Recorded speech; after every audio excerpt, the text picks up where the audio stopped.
Pose de la première pierre du centre de prévision et du champ d'électrification ce jeudi matin par Mali Météo. La série de la semaine se poursuit. Les conséquences du démarrage difficile de l'hivernage sont évoquées dans l'épisode 2. Après quelques jours de silence et plusieurs spéculations qui en ont découlé, le capitaine Ibrahim Traoré, président du Burkina Faso, a pris la parole ce matin pour couper court aux rumeurs. Voilà pour le sommaire. Mesdames et messieurs, bonsoir. Bienvenue aux informations. Les représentants du ministre de la Sécurité et de la Protection civile et celui des Transports et des Infrastructures ont procédé ce jeudi 20 juin à la cérémonie de pose de la première pierre du Centre de prévision et des calculs ainsi que de la centrale solaire Paul Yapinguessan. La pose de la première pierre du Centre de prévision et de calcul des données météorologiques et du champ d'électrification solaire de l'Agence nationale de la météorologie marque un pas important du Mali vers un avenir durable et résilient face aux défis du changement climatique. Fait rare certes, mais pas synonyme d'anomalie climatique. Oui, nous allons poser les premières pierres d'un parc solaire et d'un centre moderne de prévision et de calcul pour à la fois dompter le soleil, dompter l'atmosphère, dompter l'intégration du facteur temps dans vos process. Ma joie est immense en réalité, parce que qui parle de ce monde nouveau, il faut une base scientifique. Il faut que le calcul précède l'action. Il faut que la prévision précède l'action. Et le Mali se met dans ce sillage. C'est ce qui est très très important. Ce projet n'est pas seulement une avancée technologique, mais aussi un engagement pour l'utilisation responsable des ressources naturelles, dont le soleil. Le champ photovoltaïque, composé de 480 modules, chacun générant 460 watts crête, totalise une puissance remarquable de 220,8 kW crête chaque jour.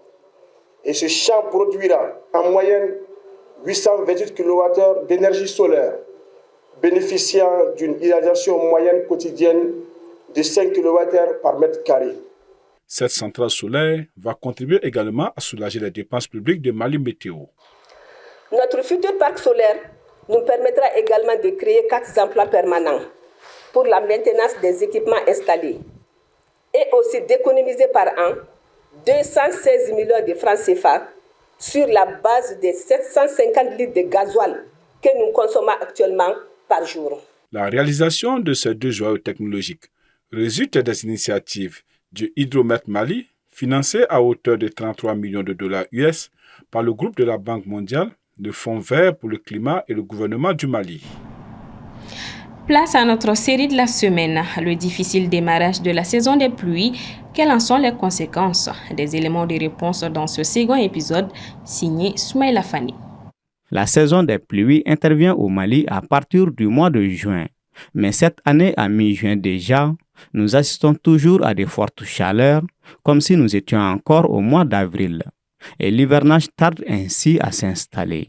Il se trouve que cette année, nous avons affaire avec une année particulière. Et d'abord, en début de la saison, il y avait une forte chaleur qui était là. Et c'est cette tendance qui est toujours là, qui est maintenue. Et ajouté à ça aussi, il y a les événements habituels de la saison qui viennent s'introduire dans cette situation, vous voyez. Et cet événement est appelé, ça c'est l'instabilité du front intertropical. Voilà. Le front intertropical, c'est une ligne de démarcation et entre les vents d'Harmattan, venant du nord, et les vents du sud, appelés vents de mousson, qui sont chargés d'humidité et généralement qui amènent l'apport d'humidité et qui constituent même, la base de notre saison de pluie.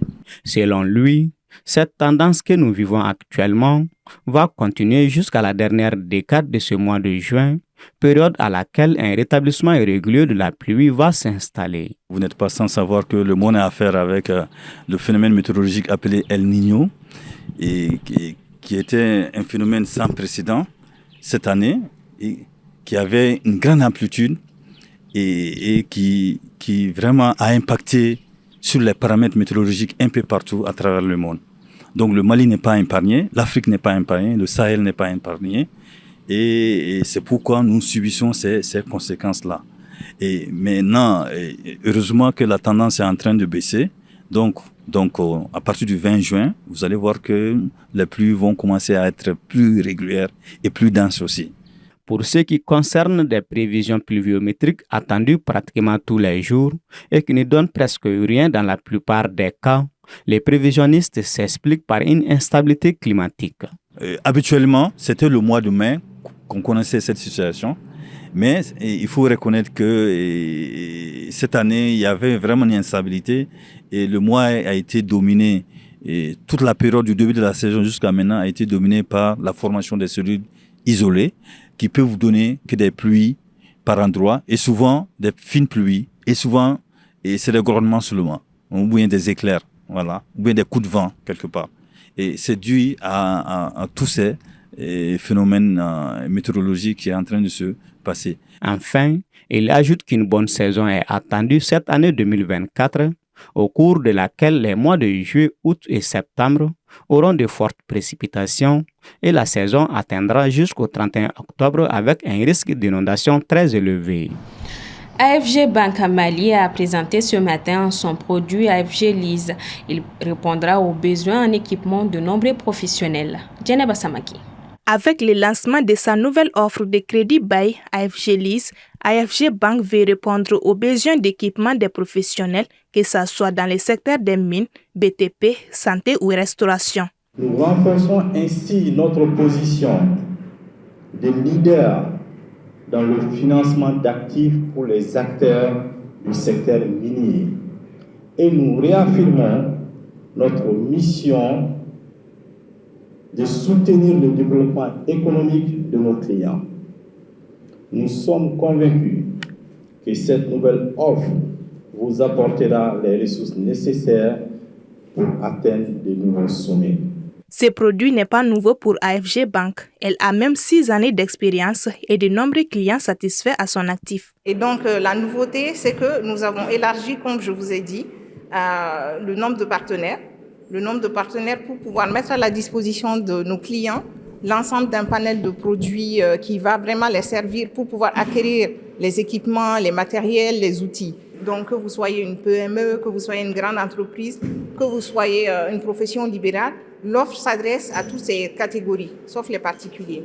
Le produit est revisité aujourd'hui pour aller encore plus loin dans la réponse à apporter aux défis auxquels font face les opérateurs économiques maliens et plus précisément dans les domaines de l'énergie et des équipements miniers.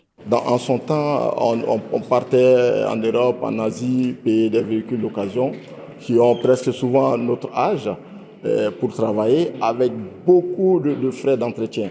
Et aujourd'hui, ce produit nous a permis de nous équiper et être parmi les grands et relever les défis de notre pays. Cette proposition, c'est un plus pour nous, c'est une solution d'aide à la vente. Ça va aider nos commerciaux à vendre plus parce que nous avons, nous, les véhicules, les engins, mais nous allons proposer un package au client qui va porter sur non seulement le véhicule ou l'engin, mais aussi la solution de financement. Donc, pour nous, c'est un avantage supplémentaire. AFG Lease consiste à financer un équipement avec ou sans apport du client en payant mensuellement un loyer adapté à son budget. Au terme du contrat, le matériel peut lui appartenir ou pas selon sa décision, tout en ménageant la trésorerie de l'entreprise. À cet effet, AFG Bank Mali propose à ses clients des conditions financières plus avantageuses, une simplification des démarches, un élargissement de l'éventail des produits et un accompagnement sur mesure. Les forces armées maliennes ont annoncé dans un communiqué ce mercredi 19 juin l'interpellation de 11 suspects terroristes lors d'une opération. Selon l'état-major général des armées, cette opération a eu lieu le 17 juin aux environs de 6 heures à Tourek, un village situé à 4 km au sud-est de Kidal. Après quelques jours d'absence et de silence, le président de la transition burkinabé, le capitaine Ibrahim Traoré, réapparaît comme pour couper court aux rumeurs qui enflammaient la toile depuis un certain moment. Les explications de Paul Yapinguesson. Depuis l'explosion d'une roquette mercredi 12 juin aux abords de la présidence, les rumeurs faisant état d'une contestation croissante au sein de l'armée contre le président de la transition persistent. Un simple incident de tir selon les autorités. Dimanche dernier, le capitaine Traoré faisait une courte apparition publique à l'occasion de la Tabaski sans s'exprimer. Et hier mercredi, le Conseil des ministres n'a pas eu lieu. Arrivé au pouvoir par un coup d'État le 30 septembre 2022, IB, comme le surnomme le Burkinabé, aurait été exfiltré in extremis après le tir de la semaine dernière aux abords de la présidence selon des articles de médias occidentaux. Après plusieurs jours de flou donc et d'interprétation, le capitaine Ibrahim Traoré a visité la RTB ce jeudi 20 juin 2024 et a profité pour assurer que tout ce qui a été publié jusqu'à là ne relève que du mensonge et de la désinformation.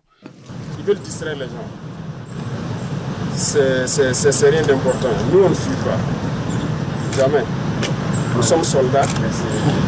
Ça, c'est la dernière des choses qui vient en tête. On ne recule pas, on n'abandonne pas. Et on ne s'agenouille devant personne. Donc ça, c'est notre mentalité comme ça. Ils se chatouillent eux-mêmes et qu'ils rient. Sinon, nous, on est là, on continue de travailler, on est avec vous chaque matin, on passe.